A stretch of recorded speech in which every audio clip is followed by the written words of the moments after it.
The topic of Lecture 7 is Lexical Tools for the Analysis of Text Cohesion.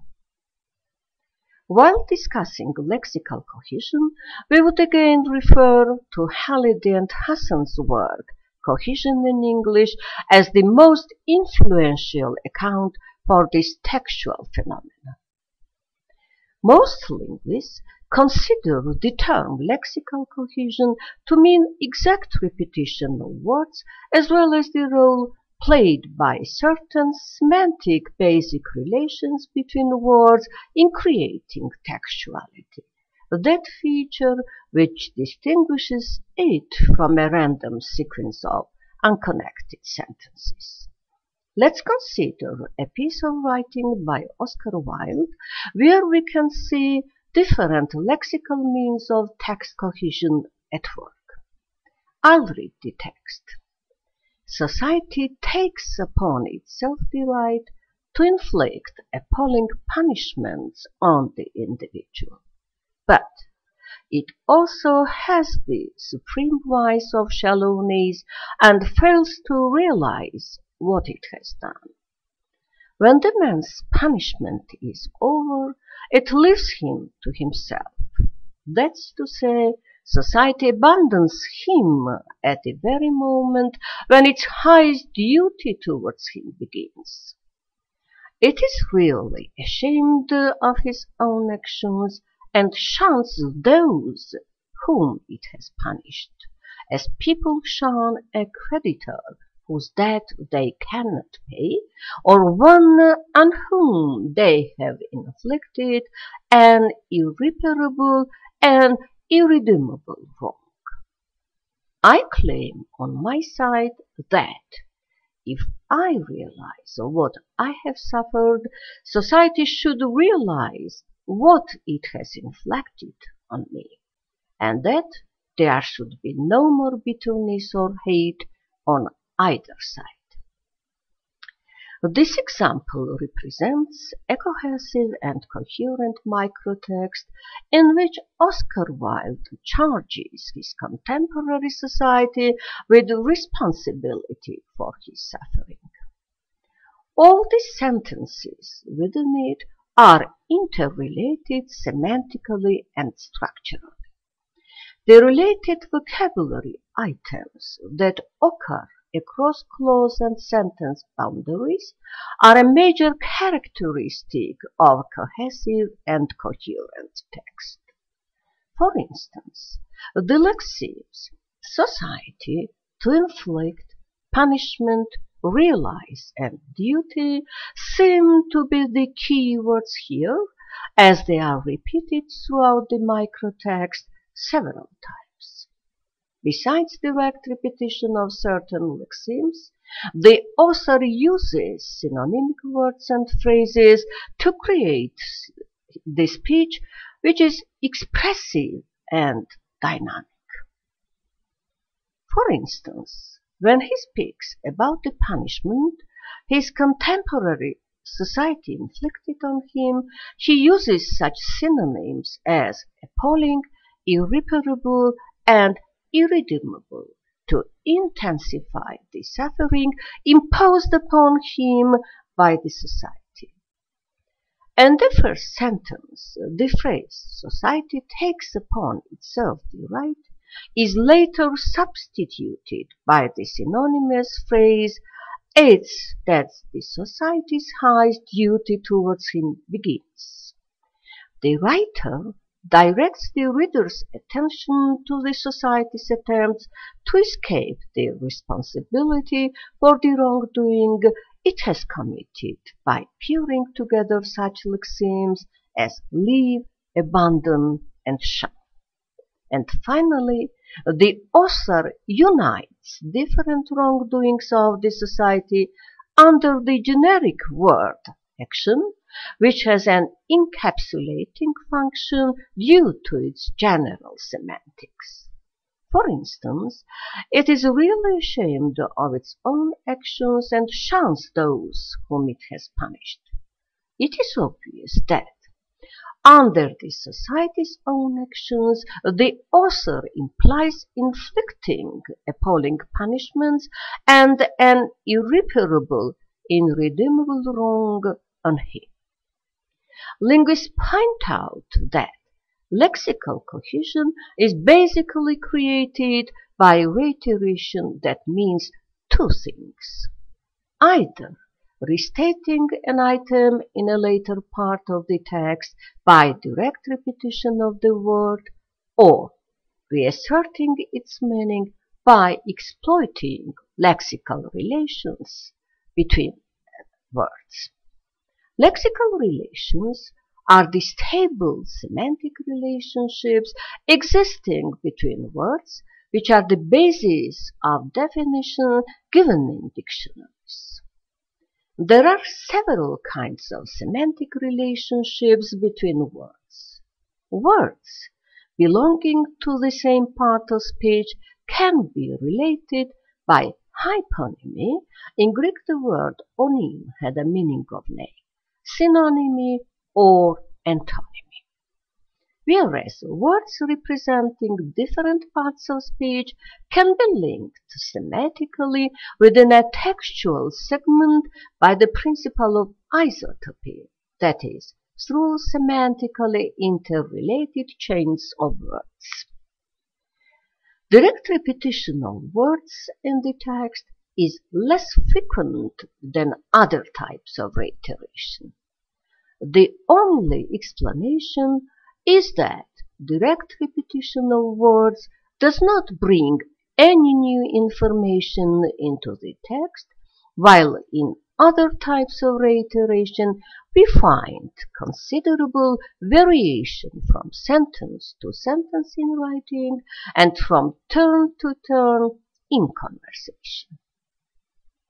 Such variations can add new dimensions and nuances to meanings and serve to build up an increasingly complex context, since every new word, even if it is essentially repeating or paraphrasing the semantics of an earlier word, brings with it its own connotations and history of occurrence. For instance, lexical cohesion by synonymy occurs in the following two sentences. The meeting commenced at 6:30, but from the moment it began, it was clear that all was not well. Here, the verbs commence and begin co-refer to the same entity and the real world, whereas they differ stylistically. Commence underlines an official aspect of the target event, while begin preserves its neutrality. Synonymic words need not always be related on the basis of co-referential relationships. For instance, in the sentence, the meeting commenced at 6:30, the storm began at 8. Commence and begin here refer to separate events, yet the speaker chooses to employ them, perhaps aiming to create dry humor or irony by pairing the words with different stylistic connotations. Discourse analysts and text linguists have not yet given us any convincing rules or guidelines as to when and why a writer or a speaker might choose a synonym for reiteration rather than repetition, though some researchers suggest a link between reiteration using synonyms and the idea of re-entering important topic words into the text at a later stage, thus focusing on the importance of the entities or events designated by them. It's very important to learn to observe lexical links in a text according to Halidi and Hassan's model. For one thing, It encourages learners of the language to group lexical items together according to particular contexts by looking at the lexical relations in any given text. On the other hand, words usually presented as synonyms will probably only be synonymous in certain contexts, and the learner has to learn to observe as just when and where individual pairs of words may be used interchangeably. There are cases when lexical relations are valid in particular texts only, and their interpretations may not correspond to dictionary definitions.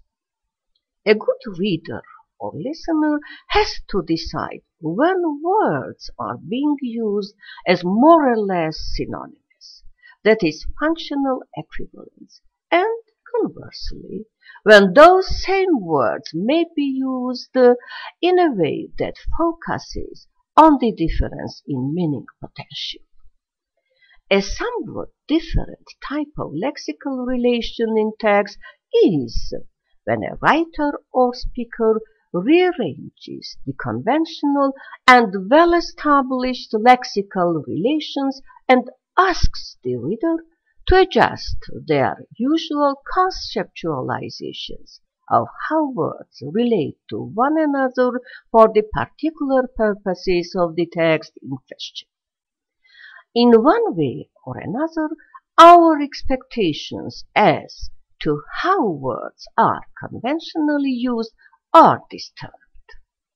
McCarthy supplies an interesting and simple example from a review of a book on American military planning that requires the reader's inferring activities in order to decode correctly the information and the writer's communicative intention in using such a pair of words as smart and stupid.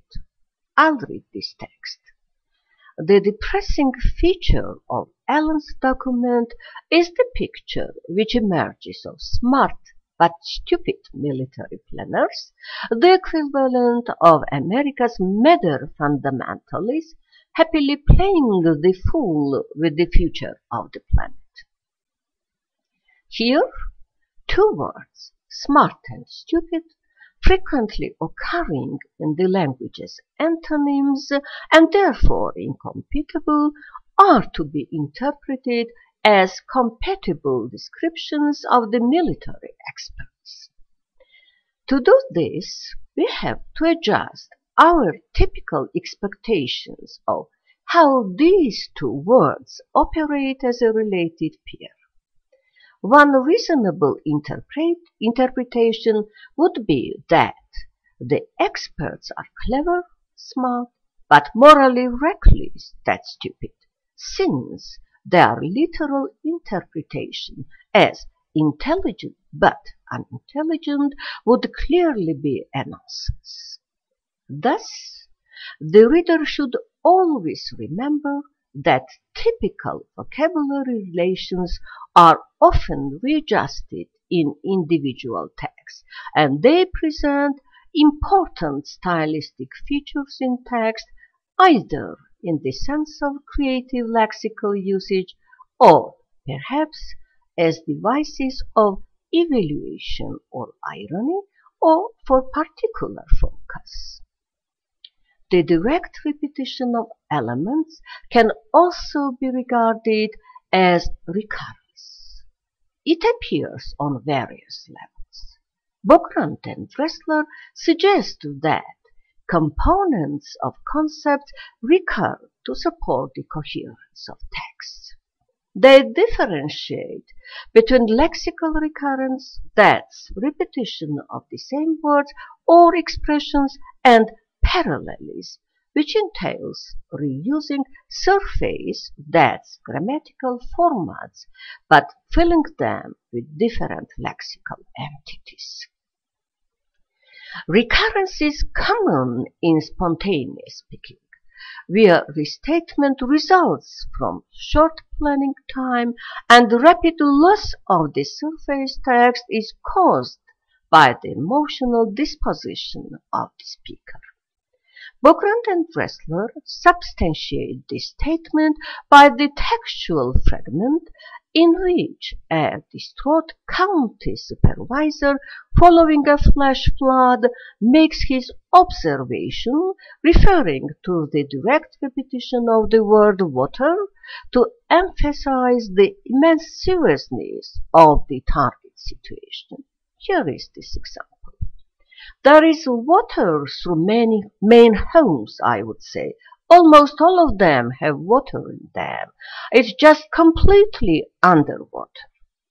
As we have already mentioned, direct lexical repetition has the disadvantage of reducing informativity. Therefore, techniques are often used in which forms recur with somewhat different content, or content recurs with different forms.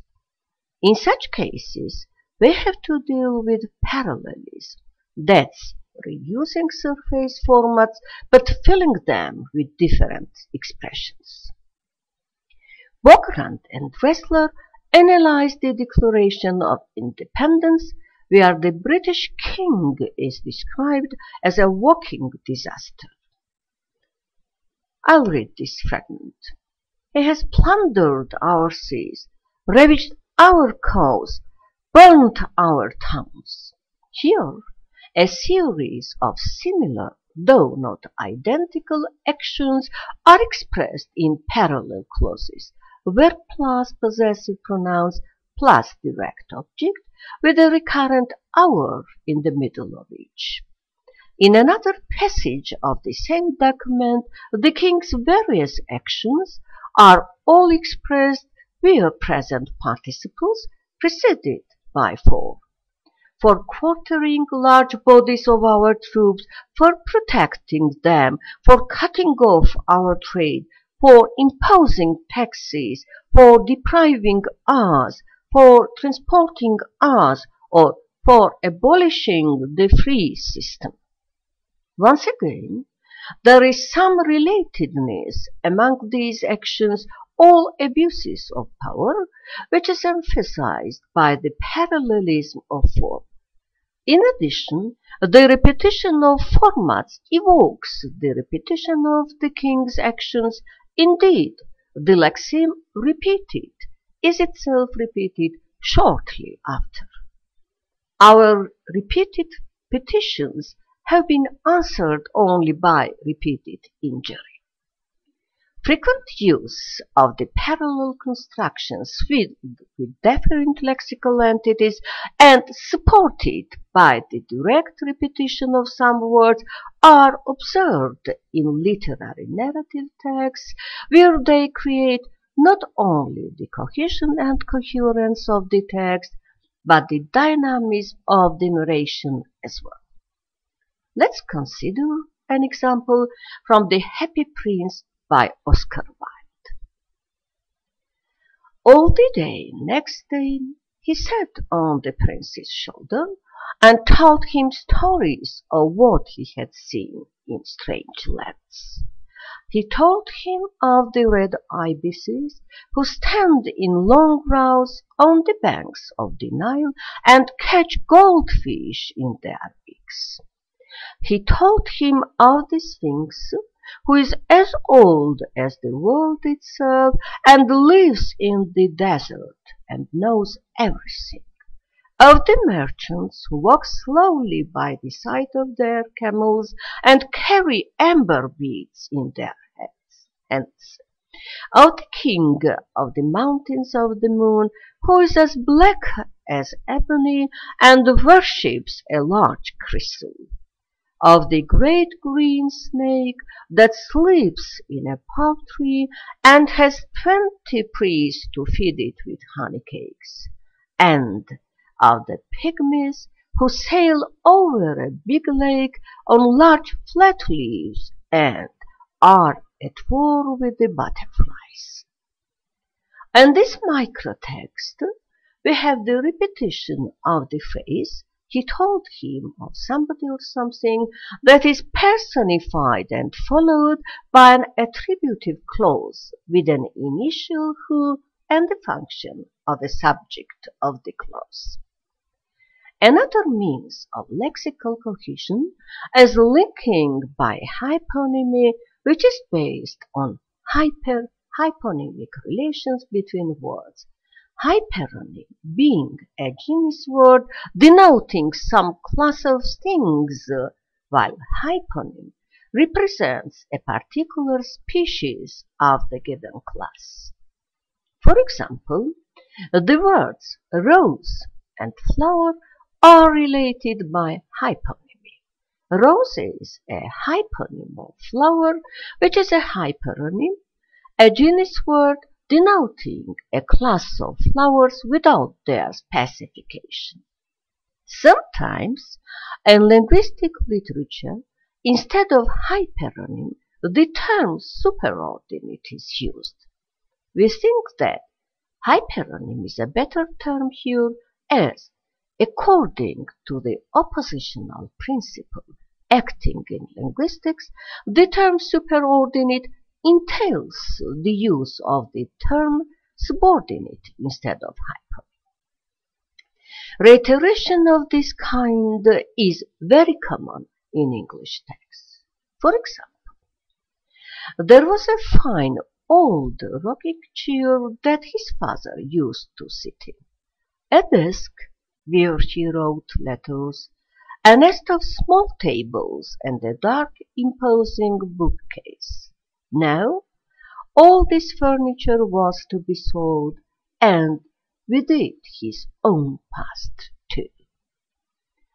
It is not necessary that the hyperonym should be represented by an immediate genus term and the family tree of a particular word.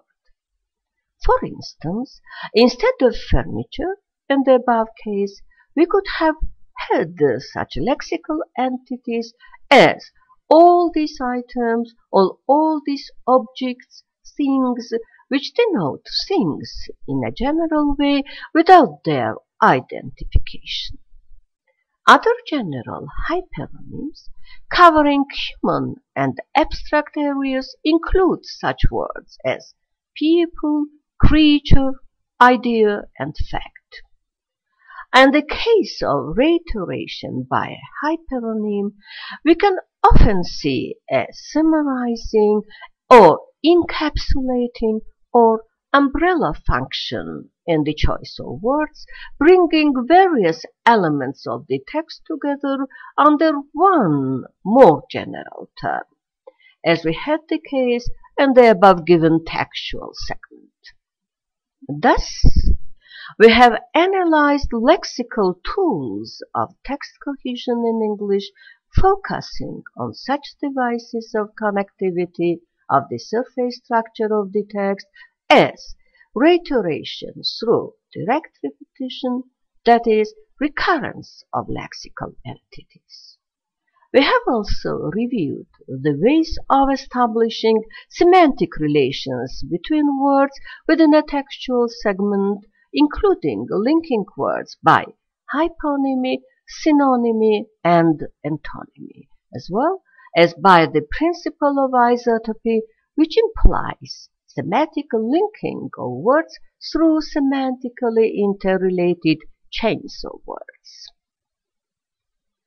Together with the grammatical means of cohesion, such as reference, coreference, substitution, ellipses, and conjunctions, lexical cohesive devices have paramount importance in creating textuality, the feature that distinguishes it from a random sequence of unconnected sentences.